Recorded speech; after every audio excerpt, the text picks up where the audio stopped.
Hi, I'm Kim Brown. Glad you could join me today. And with us again is Heather McKean, the author of Mind Change, Changing the World One Mind at a Time. And we are going to pick up our interview where we left off. Is that okay, Heather? Absolutely. I'm excited. Great. Let's get going. Yes. Considering pain, emotional issues, even weight. Couldn't it be my besetting sin, my thorn in the flesh? And if so, should I even want to change it or try to change it? Isn't that rejecting the cross I am supposed to bear? Oh, yes. I've heard this. I have to say my initial thought is, oh, it's sad to think that this is the response of someone who's a redeemed child of God, to say, yeah, but what, doesn't God want me to stay obese, in pain? And I think that, like, we've heard this thing, this thorn in the flesh, but I would encourage readers to go back and see what it really says. Does it say that God gave me this thorn in the flesh? It says it's a messenger of Satan. Now, what you believe about all that, that's another sort of trigger word in the, trigger thought process in the Christian community. But what I believe is that a lot of what Satan does, if you believe in that at all, is he works with what we give him. If we don't give him much, he can't really work with much, right? If we're sealed, if we're redeemed, like if I say, don't touch me, you don't get to touch me, right? So a lot of the times what happens is we give a ton of credit for Satan. We fear him, but we're giving him all this power against us. But oftentimes, listen, I'm not giving him that credit. He's not that clever. He's not that strong. He's not that wonderful. And I think we should leave him out of our conversation most of the time. He uses what you give him. And this is why when we keep cleaning up our head, then, and we keep reframing and focusing and being like, wait a minute, this may have been true to me before, but I know God and I'm reading the scriptures. I don't see how this can be true. I must be looking at this in a way that doesn't make it bad, doesn't mean I'm wrong. Let me look at this in a different way. When we change perspective, then it opens it up in such a different way. Let's say you've been looking through at a house through one window your whole life. You've memorized every detail of this room and you think you know it. Then you move to a window on the other side of the house and you're like, this is the kitchen. I never knew this was the kitchen because you never saw the stove, you never saw the dishwasher. It changes everything. You're like, oh, that's why people were always, I thought it was the dining room. No, people just couldn't, they always ended up meeting in the kitchen. It changes your perspective. And that's all that God's asking us to do is, hey, look maybe through my eyes. Look maybe through the eyes of Jesus. This is the gift that we've been given. So, thorn in the flesh. This became really profound to me because while I was sick, I went through every possible scenario on why, right? Why God? Okay, well, I guess I just need to learn something, right? I haven't learned a lesson. That's or a big one. Look at this one. Oh, it's to keep me humble, right? So now, again, a lot of people think this thorn in the flesh is a physical ailment of Paul's. We do not know that. That's taking liberty with the scripture. We don't actually know that. We don't know what this is. And we don't know it stayed forever either.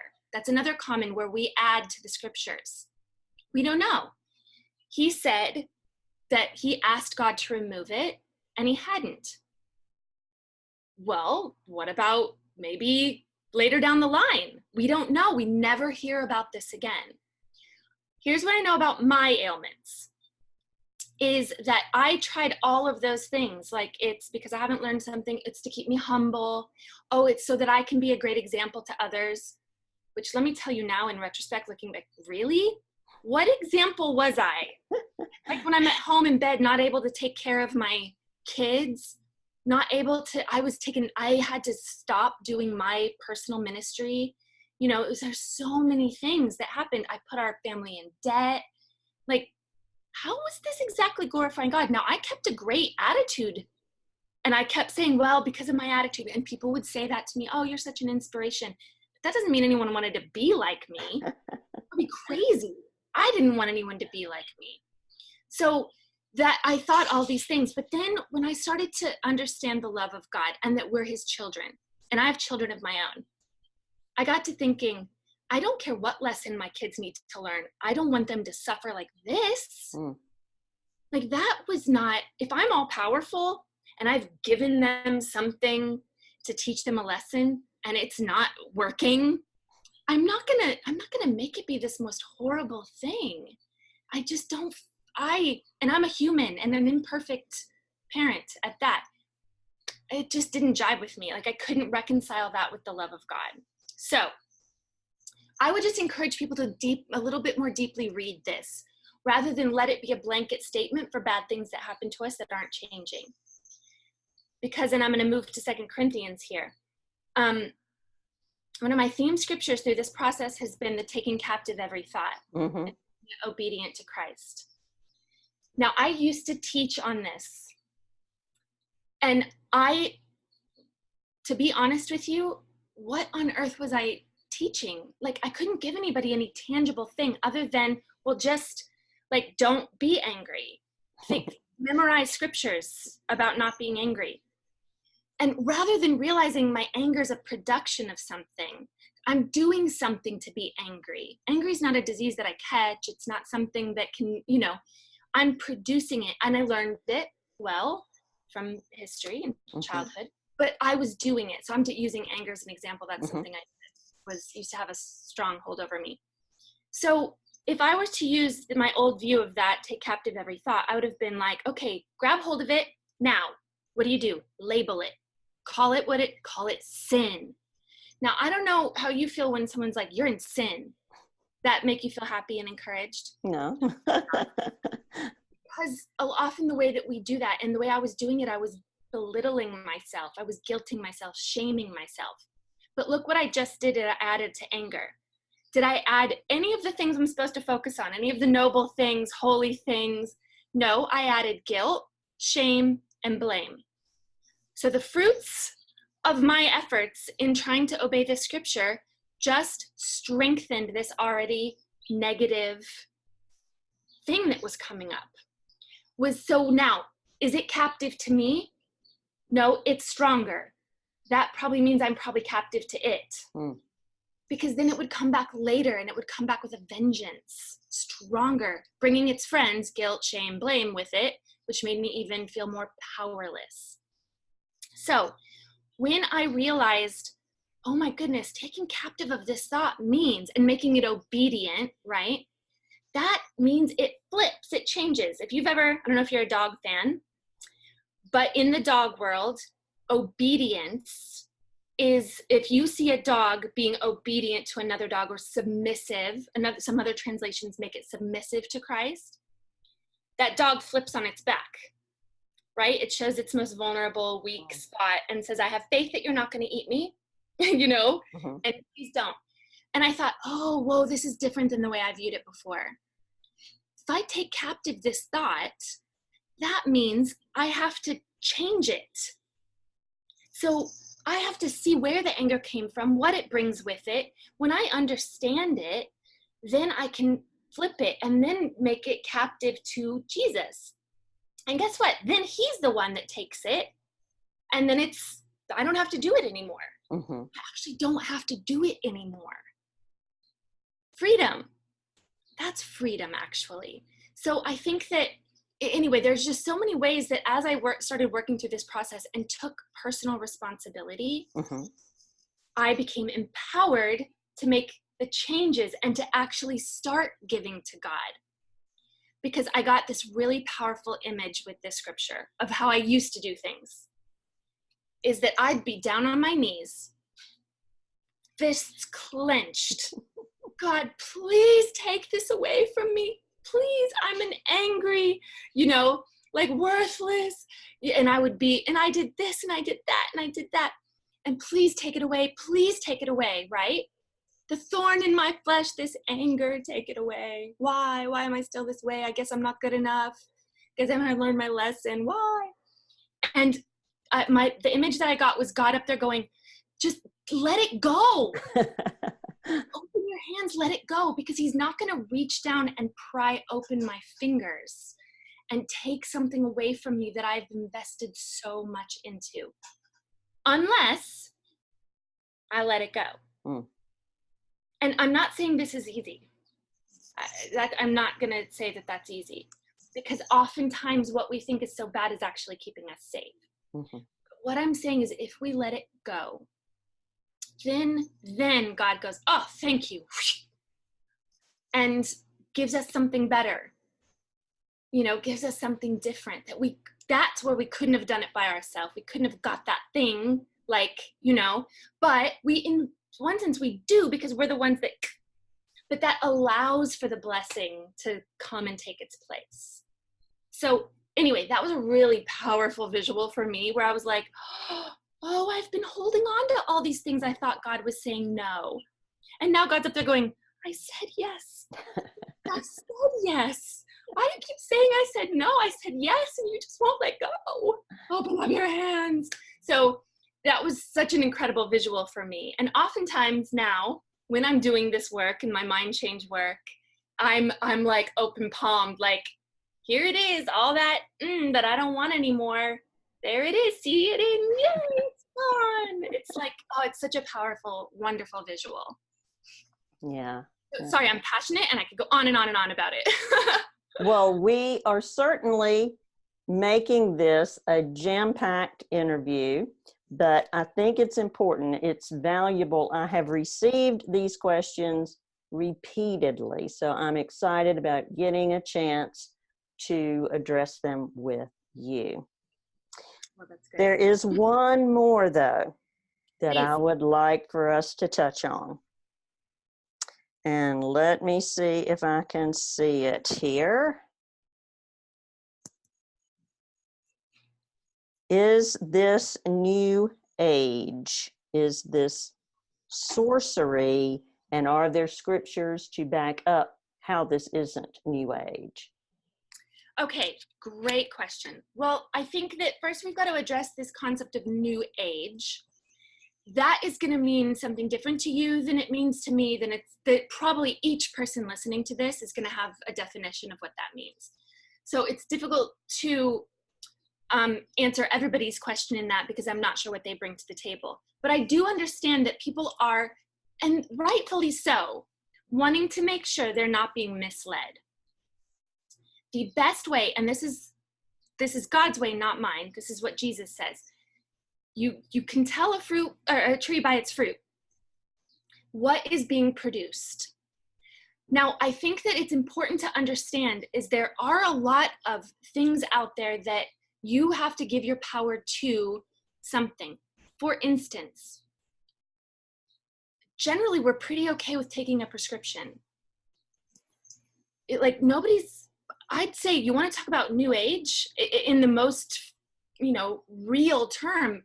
There were no prescriptions, psychotropics of that nature that were being prescribed by people of authority in that time frame. But now the majority of the people we know are medicated. Now, I'm not making a stand against medication here, so that's not what I'm saying. I think it serves a purpose. But we're totally okay with taking a medication, a synthetic medication. But I don't see that. I don't see Xanax or Zoloft or anything like that in the Bible.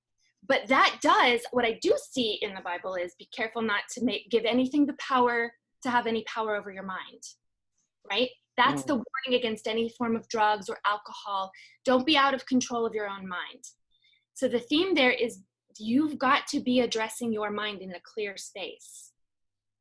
So, I think there's a lot of things, well, that's not in the Bible. Well, I never have seen the word underwear in the Bible, but let me tell you, I use them every day. Cell phones, these are things, but what we're looking for is concepts.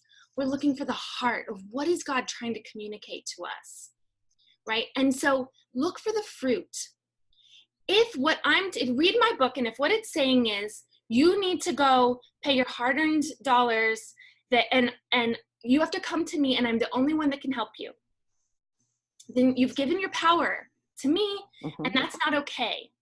Now, I wouldn't call that sorcery, but I would say that that's probably an unhealthy relationship. Now, I can assist you to overcome, but I'll tell you, if you ever talk to me, I'm going to keep putting the power back in your hands. See what you did there?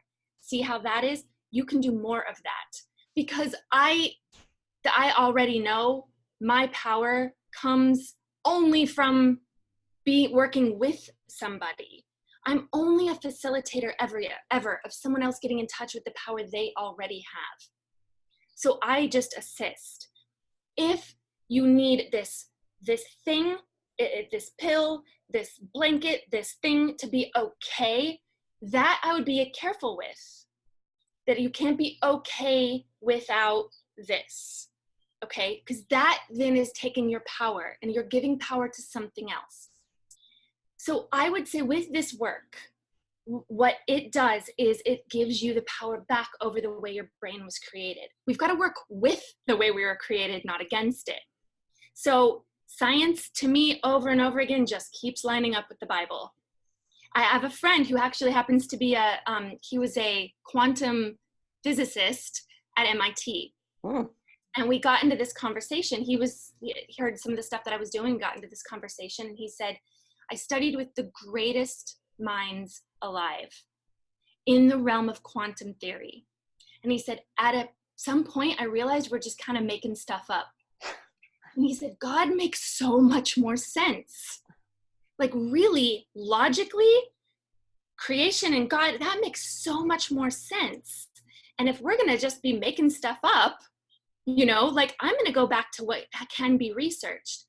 And I say that to say the brain is, the science behind the way the brain works is there. There's so much research.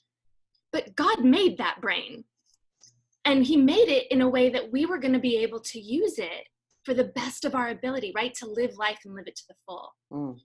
So it's okay to learn about ourselves and to be like, oh, that's why I do this, this, or this. Put the power back in your hands. Learn about who you are. Become the studier of you, and because it's creation, right? It's really God that you're getting to know more, how he made humans, what he expects out of that. So that's what I would say, is that look at the fruit. Because what I know, what you know, what many people who we work in the same circles with is, what did I have to let go of? Bitterness, anger, self-hatred, like that. Those are the things I was being asked to let go of. And that to me is super in alignment with the Bible. The fruit of this is health, happiness. To me, I believe a closer relationship with God, because I was seeing God and the Bible through such a small little box that that's all I could do at the time. That's all the resources I had. But I feel like scales have fallen and fallen. And that's what it's supposed to be. We've never arrived in our learning. If I'm a disciple of Jesus, it means I'm a learner, I'm a student. I'm going to be learning and growing till the day I die, and maybe even beyond that. And so this is amazing. And I feel like it's empowering us to be more than conquerors that Jesus said we were going to be, right? He didn't give us the spirit of timidity, strength, power, because we're working with God. And I was wouldn't have said that, would never have said that consciously. But I realized so many of my beliefs and ideas were coming from this abused childhood, neglect. And I'm seeing God in a way that was in alignment with that. Now, holy moly, I see it very differently. And my entire life has changed. So look at the fruit. That's what I would say. Look at the fruit. If you see different fruit, and if you hear me saying something else, and you read my book and you hear it saying anything against, don't follow it. Don't follow it. And through that, I'm not claiming to be an authority of the Bible in the Mind Change book. We are writing a book called the Metanoia method, which will have all the scriptural references, really going in, studying the Greek, the original, the Hebrew, the intent of the scriptures and the meaning, and give countless other things that are in alignment with this in that book. And we're hoping to have that out by winter or the beginning of the new year. Great, great. All right. Well, everyone look for that book to come out. I think that was wisdom that you just offered us there. Thank you. Well, it's my pleasure. It doesn't come from me. I can tell you that comes from, I think, knowing the scriptures in a different way, filtering differently. And you now are safe to have that relationship that before it was too scary to have. Yeah, it was too vulnerable. Can you imagine? As a professed Christian, it was too vulnerable for me to have that kind of relationship with God. I think it's pretty common. I think it is. But you know what? We're doing the best we can. Mm-hmm. But just like the man at the well, or at the pool, at that point, he was doing the best he could. He didn't realize the power was within him to stand and walk. And Jesus said, I offer you this power, but the man had to stand up and do it. And oh, what an amazing thing that we have. What amazing God we have, that he offers that to us as well. Thank you so much for being with us again, Heather. It's my pleasure. Great to be here. And Heather's information, her book, the mini-series, will be at the end of this interview. Thank you all so much for watching. Remember, no matter what you've experienced in the past, today is a new day. You can change your mind, and you really are worth trying it. Thanks for watching. I'll see you again next time.